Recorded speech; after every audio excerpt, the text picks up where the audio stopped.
श्री शनी देवा, सूर्यसुता शनी मूर्ती, तुझी आगाध कीर्ती, एकमुखे काय वर्णू, शेषान चले स्फूर्ती, जय जय श्री शनी देवा।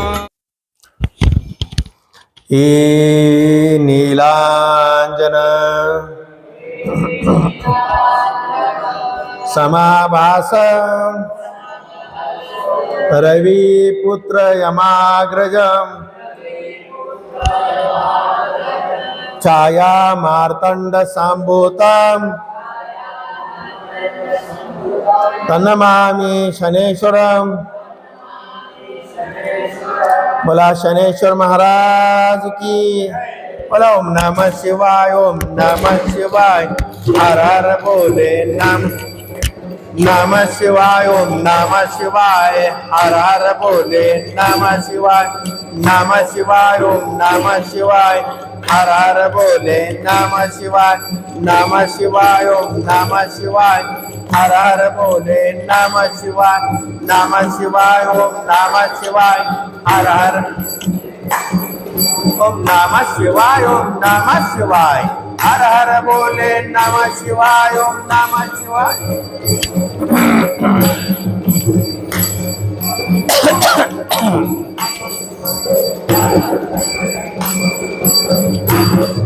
ओम नमः शिवाय, ओम नमः शिवाय, हर हर बोले नमः शिवाय। परम पूज्य विश्व चैतन्य अंधारातून प्रकाशाकडे घेऊन जाणारे महान संत आणि माझे सद्गुरू चैतन्य त्यागेश्वर महाराजांना आपण वंदन करूया। या कलियुगाचा राजा, सत्याचा सागर, सूर्यसूत, मी म्हणणाऱ्यांना पाचावर धारण करणारा, असत्याचा नाश करणारा आणि सत्याचा विजय करणारा, दंडनीयांना दंड देणारा आणि आदरणीयांचा आदर करणारा असा शिवप्रिय आणि तुम्हा आमचा आराध्य देवत शनिदेवांना आपण प्रथम दंडवत नमस्कार करूया।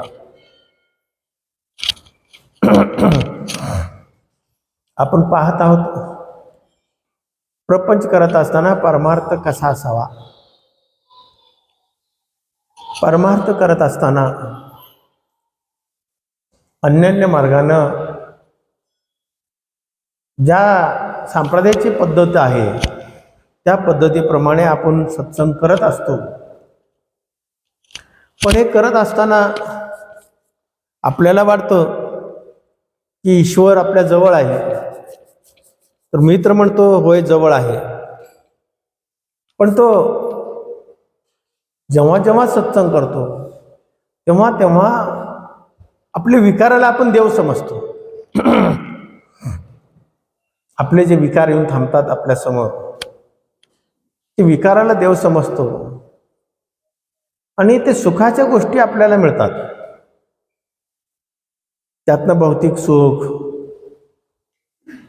चैन करण्याची मानसिकता, अशा वेगळ्या पद्धतीनं आपल्याला प्राप्त होतो आणि आपल्याला वाटतं तो ईश्वर आहे, पण तो ईश्वर नसतो। ईश्वर हा ईश्वरच असतो। जेव्हा आपण अग्नीच्या जवळ जातो तेव्हा अपेक्षित आपल्याला हाय लागत असतो, पण आपण आत शिरण्याचा खूप प्रयत्न करतो आणि पळून घेतो। जेव्हा आपण साधना करतो, साधना करत असताना देव जवळ असल्याचे काही चिन्ह असतात। मी खूप खोलात न जाता तुम्हाला सरळ सांगून टाकतो की काही चिन्ह असतात।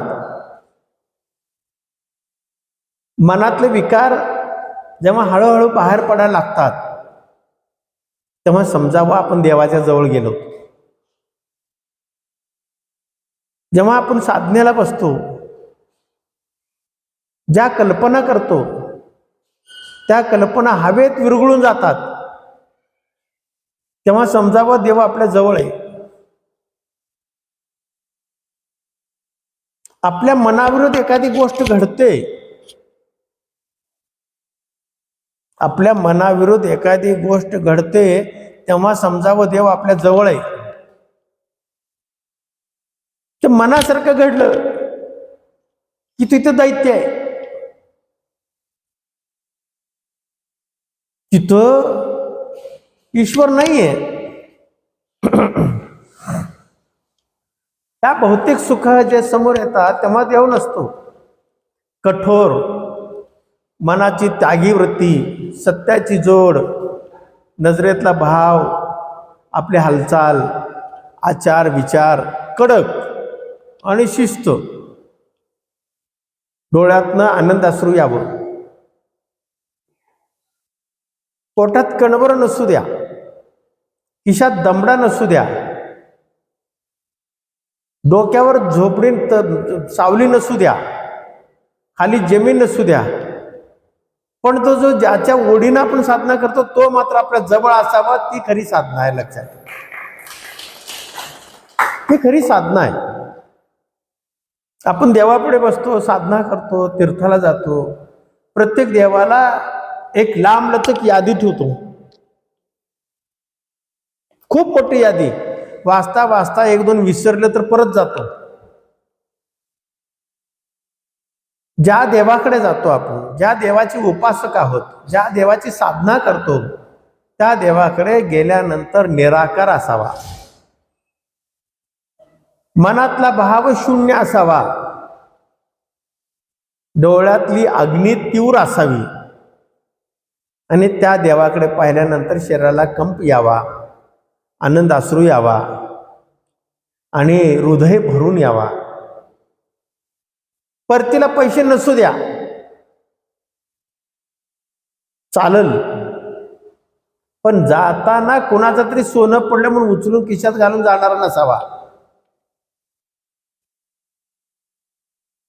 जाताना बाजारमध्ये जाऊन वस्तू 4 घ्यायच्या आणि 3च घेतलं म्हणायचं, दुकानदाराला फसवून हे देव मला पावला. एखाद्याची बॅग आहे, तिथं बॅग तिकडे गिडं पण बॅग उचलून आणणं म्हणजे देव पावला म्हणणारे लोक खूप आहेत हल्ली. तशांना देव कधीही पावत नाही. देव तशांच्या जवळ नसतो. जिथे तीव्रता असते, जिथे कठीण प्रसंग असतो, दुःख असतो, पाषाण फोडायला देव लावतो, म्हणजे साधनेतनं कठोर निर्णय घेतो आपल्याविषयी.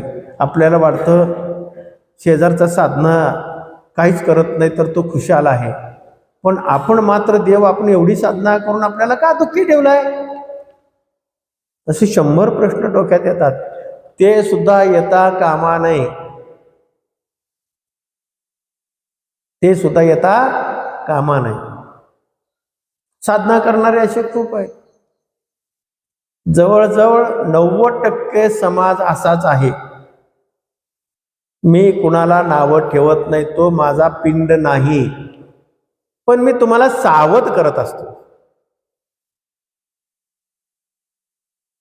हे सावध करण्याचे लक्षण आहेत. बघा, एका एसटी मध्ये एक माऊली बसली होती. कधी देवाचं नामस्मरण नाही,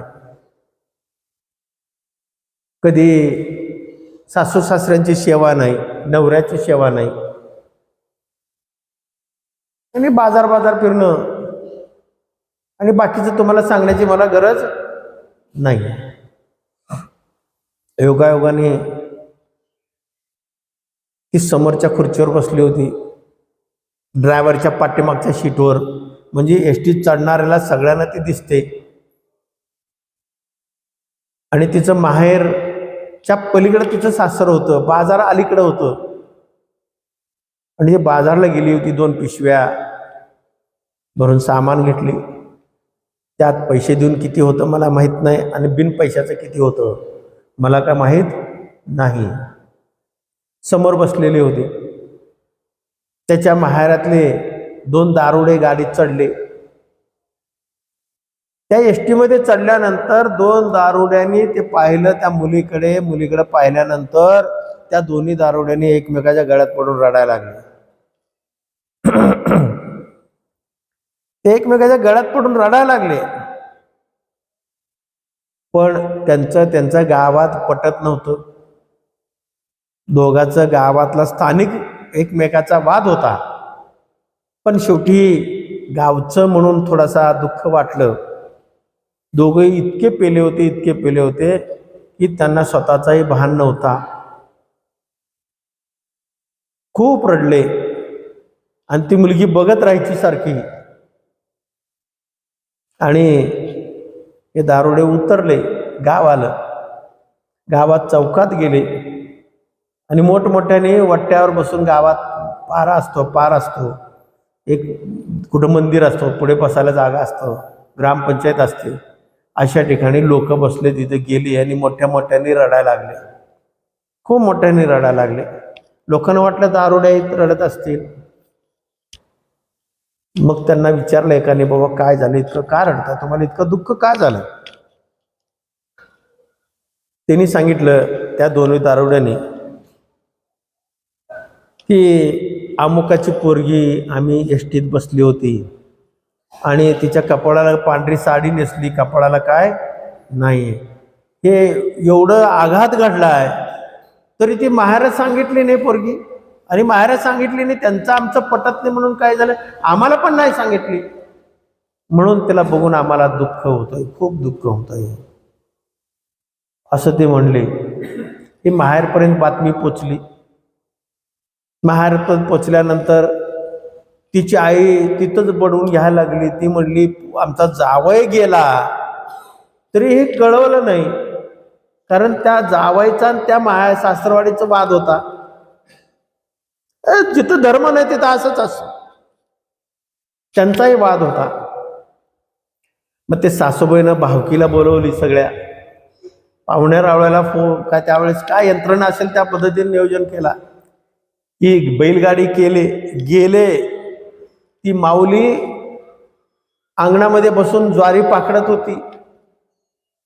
पांढरी साडी होती, कपाळाला काय नव्हतं, पायात पैंजण नव्हतं, काही नव्हतं. ही कशी जशी तिची आई गेली तसं तिच्या गळ्यात पडून रडायला लागली. ही आई रडायला लागली. माहेरात काय घडलं असेल म्हणून ती पोरगी पण त्याच्याबरोबर रडायला लागली. त्या दोघी माय लेकरं रडत असताना त्यांच्या गल्लीतल्या सगळे लोक आले. सगळे लोक रडायला लागले मोठमोठ्याने. सगळे रडायला लागले. तासभराने जावई आला, रानातनं ओझं घेऊन टाकला आणि ह्यांचं बघितलं आणि तो जावई पण रडायला लागला. जसं जावई रडायला लागला, जावईला ती सासू बघितली तसं रडायचं थांबली. ती म्हणली जावई गेला म्हणून निरोप आला, आम्ही रडतोय आणि जावई तरी तर हजर आहे. असं जिथं सत्संग नाहीये, जिथं धर्म नाहीये, जिथं मुखामध्ये नाम नाहीये, हाताने पवित्र हाताने दान नाहीये, एखाद्याला दुःखी असेल त्याला स्मित हास्य करून त्याचं दुःख हलका करण्याची ज्याच्याकडे मानसिकता नाहीये, अशा ठिकाणी असे सगळे गोंधळ उडून जातात. तिन्ही संच बघा, वाद असतो नवरा बायकोचा, मुलांचा, मुलीचा, बरोबर नेमकं संध्याकाळची देवाबत्तीच्या वेळेस. सकाळी उठलं की उठल्या वादाला सुरुवातच होते ब्रह्ममुहूर्तावर. हे ब्रह्ममुहूर्त कशासाठी केलंय? देवाने निर्माण केलंय. सृष्टी निर्माण करणार आहोत आपण. हे सगळं आपण विसरून जातो. म्हणून आपल्या कुटुंबामध्ये, आपल्या जीवनामध्ये अशी गोंधळ उडू नये याची दक्षता घ्यायची असेल तर कुठंतरी सत्संगाच्या चरणावर असावा, कुठल्या तरी साधू संतांच्या चरणावर असावं, कुठं तर नामस्मरण असावा. धर्म करावं ते पाची पांडवांनीच. पाची पांडवांनी असा धर्म केला तो त्यांचं स्मरण सूर्यचंद्र असेपर्यंत कायम राहणार आहे. लक्षात ठेवा, एवढं महानता त्यांच्यात होती. किती संकट, किती दुःख, सुईच्या टोकावर बसल तेवढं सुद्धा त्यांच्याकडे काय नव्हतं. काय नव्हतं.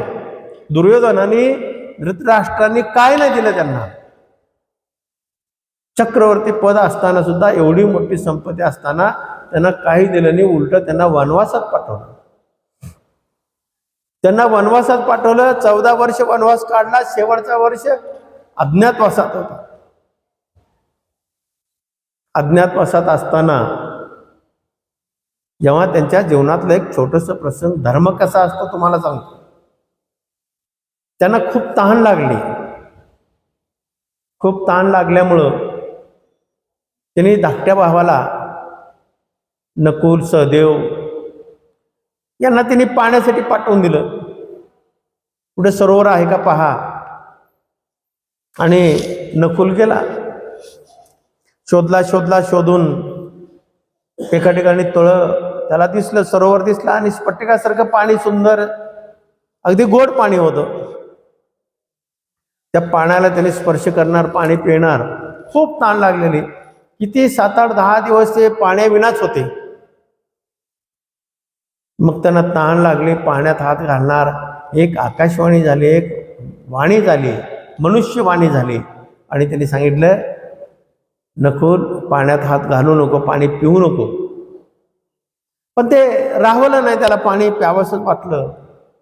त्या पाण्यात हात घातला, पाणी ओंजळवर पिणार. त्यात तो बेशुद्ध होऊन पडला. तो आला नाही म्हणून सहदेवाला पाठवलं. सहदेवाची दशा पण अशीच झाली. तो पण पाणी प्यायला आला, त्याला पण वाणी झाली, तो पण ऐकला नाही. आणि भीम आला, अर्जुन आला, हे सगळे पडले. सगळे पडल्यानंतर युधिष्ठिर आला, यांना शोधत युधिष्ठिर आल्यानंतर युधिष्ठिरने हात घालून पाणी पिणार. भावाकडे पाहतो, सगळे भाव पडलेले आहेत. आणि तेव्हा त्याला आकाशवाणी झाली, त्याला एक मनुष्यवाणी झाली. त्यांनी सांगितलं, तू पाण्याला हात घालू नको, तू पाणी पिऊ नको. तेव्हा तो म्हणाला की पाणी न पिण्याचं कारण काय. तेव्हा यक्ष म्हणून तो एक दैवत होता. तो यक्षाने त्यांना प्रश्न विचारला, तू माझ्या प्रश्नाचं उत्तर देणार असशील तर तू पाणी पी. मग त्यांनी सांगितलं, तुम्ही प्रश्न विचारा, माझ्या बुद्धीला पटल तेवढं मी उत्तर देतो. मग त्याने प्रश्न विचारलं, केम आश्चर्यम, जगात आश्चर्य अशी काय. म्हणलं काय आश्चर्य, जगात काही आश्चर्य नाही. रोज मृत्यूला पाहतो, मृत्यूला पाहून सुद्धा आपण मृत्यू येणार नाही आपल्याला असं वागतो ना. आपल्याला मृत्यूच येणार नाही काय की असं जाहीरदारासारखं आपण वागतो. मृत्यू कवठाळलेला आहे, मृत्यूच्या दाढेत आपण आहोत. तुम्ही जेवढं सत्संग कराल, जेवढं नामस्मरण कराल, तेवढं धर्माची संग कराल, तेवढा दिवसच तुम्ही राहणार आहात. हा त्याचा बोलण्याचा उद्देश होता. असा संवाद कित्येक वेळा चालला, त्यांचा कित्येक प्रश्न झाले. आणि अजून एक त्यांनी प्रश्न विचारला, केम पंथा, म्हणजे तर्कवितर्क मनुष्य करतो, वितर्काने साधना होणार नाही. साधना होते का तर्कवितर्काने? नाही होत. आपण बसलोय की साधं बसलोय की सवय लागते माणसाला, हे काहीतरी असेल बरं का, हे काहीतरी होणार आहे बरं का, हे काहीतरी मिळणार आहे बरं का, हे कसं तरी होणार आहे बरं का. हे प्रश्न 100 प्रश्न आपलं डोकं खाऊन टाकतं बुद्धीला. त्या युधिष्ठिरांनी योग्य उत्तर दिलं. आणि योग्य उत्तर दिल्यानंतर बगड्याच्या रूपाने तो यक्ष तिथं होता. यक्ष म्हणजे धर्म होता, यमराज होता तो. प्रत्येक वेळेस त्याला धर्माने मदत केलेली आहे. 5 पांडवांना मृत्यूच्या शेवटच्या, महाभारत संपला शेवटच्या क्षणाला सुद्धा यमराजांनीच मदत केलेला होता. आणि तिथे सुद्धा यमराजांनीच त्याला मदत केला. आणि यमराजांनी सांगितलं की तुमचा शेवटचा वर्ष हा अज्ञातवासाचा आहे. तुम्ही जर त्यांना युधिष्ठिरांना जर भेटलात, दुर्योधनाला भेटलात, तर तुम्ही परत तुम्हाला तो संकट ओढवणार. म्हणून तुम्ही अज्ञातवासात जाताना तुम्हाला आशीर्वाद मी देण्यासाठी इथं आलेला आहे. यमराजा सांगतो अज्ञातवास होणार आहे तुमचा आता, आणि अज्ञातवासामध्ये तुम्ही सापडता कामा नये म्हणून मी इथं आलोय, धर्म म्हणून आलो. हे प्रश्नाचा संवाद होण्यासाठी. तेव्हा त्या धर्मराजाने चारी भावांना उठवलं मंत्रोच्चाराने. चारी भाऊ जिवंत झाले, मुळात जिवंतच होते ते. आणि पाचही भावंडांना तिने सांगितलं तुम्ही विराट राजाच्या राजधानीला जा. मग हे महाभारत बाकीच्यांना सगळ्यांना माहिती आहे. युधिष्ठिर ब्राह्मण झाला, अर्जुन तो नृत्य शिकवायला, त्याच्या मुलीला शिकवायला तो एक शिक्षक झाला, संगीत शिक्षक झाला. भीम आचारी झाला. आणि सहदेव नकुल हे घोडे सांभाळणारे गाय सांभाळणारे झाले. आणि द्रौपदी ही त्या राणीची दासी झाली. म्हणजे जेव्हा जेव्हा संकट तुमच्या बरोबर असतो तेव्हा समजावं देव आमच्या बरोबर आहे आणि ती संकटातनं मात आपण करणार आहोत, लक्षात ठेवा. म्हणून संकट येणं गरजेचं आहे. संकट आल्याशिवाय पुढचा प्रवास तुमचा होणार नाही हे लक्षात ठेवा. पहा तुम्ही रामायण बघा, महाभारत पहा, अनेक साधू संतांचं चरित्र पहा. ह्या अशाच गोष्टी घडलेल्या आहेत. संतांच्या जीवनामध्ये संकटच असतात सतत. संकटाला कधी भीक घालत नाहीत, संकटाला कधी घाबरत नाहीत. कधी ते साधू संत असे महान व्यक्ती, महान आत्मे कधीही सुख हा प्रकार मागितलेला नसतो. तुम्ही कित्येक ग्रंथ चाळा, कित्येकांचं चरित्र पहा. रामकृष्ण परमहंस स्वामी विवेकानंदापासून पहा, भृगु ऋषी असेल, अनेक ऋषी, चवन ऋषी असतील, सगळ्या संतांचं चरण तुम्ही पाहतापासून पहा. कधीही त्यांनी देवाला सुख आणि भौतिक सुख मागितलेलं नाहीये. मग त्यांचा आदर्शाचे वंशज आपण आहोत.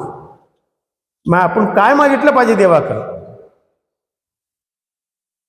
म्हणून साधना करताना ईश्वराकडे एकच याचना करायची असते. जे काही माझ्या नशिबात ब्रह्मदेवाने लिखित ठेवलेलं आहे, संकट असेल तरी ते येऊ दे आणि संकटाला सामोरं जाण्याचं मला बळ दे, संकटाला सामोरं जाण्याचं ताकद दे, ऊर्जा दे. आपण ते मागत नाही, पळवाट मागतो. आपण कुठंतरी देवाला 2 पैशाची उदबत्ती लावतो, त्याला लाचार करतो आणि त्याला काहीतरी मागण्याची लिस्ट देतो. कधीही देव पावणार नाही. तुम्हाला धर्माचा संघ करायचा असेल तर प्रथम आपलं स्वतःचा धर्म नियम पाळला पाहिजे. स्वतः धर्म नियम पाळला पाहिजे, स्वतः चारित्र्य स्वच्छ ठेवला पाहिजे, वाणी स्वच्छ ठेवला पाहिजे, आपली नजर स्वच्छ ठेवला पाहिजे, आपला भाव स्वच्छ ठेवला पाहिजे, आपले हात स्वच्छ ठेवला पाहिजे. सगळ्याच्या पलीकडे जाऊन सांगतो, आपले चरण मात्र स्वच्छ ठेवला पाहिजे. चरण चुकीच्या मार्गाने जाता कामा नये, लक्षात ठेवा. त्याच्या शुद्धीकरणासाठी आपल्याला नामस्मरण करायचं. तीर्थाटन करण्याचा पाठीमागचा हेतू काय? पर्यटनाला चाललोय आपण. तीर्थाटनाचा हेतू एवढाच आहे, ज्या त्या महात्म्याचे, ज्या त्या स्थानाचं महात्म्य वेगळा वेगळा असतो. ते अनुभव आपल्याला यावं आणि त्या अनुभवातनं काहीतरी चरबीभर पाणी आपण घ्यावं आणि आपण शिकावं.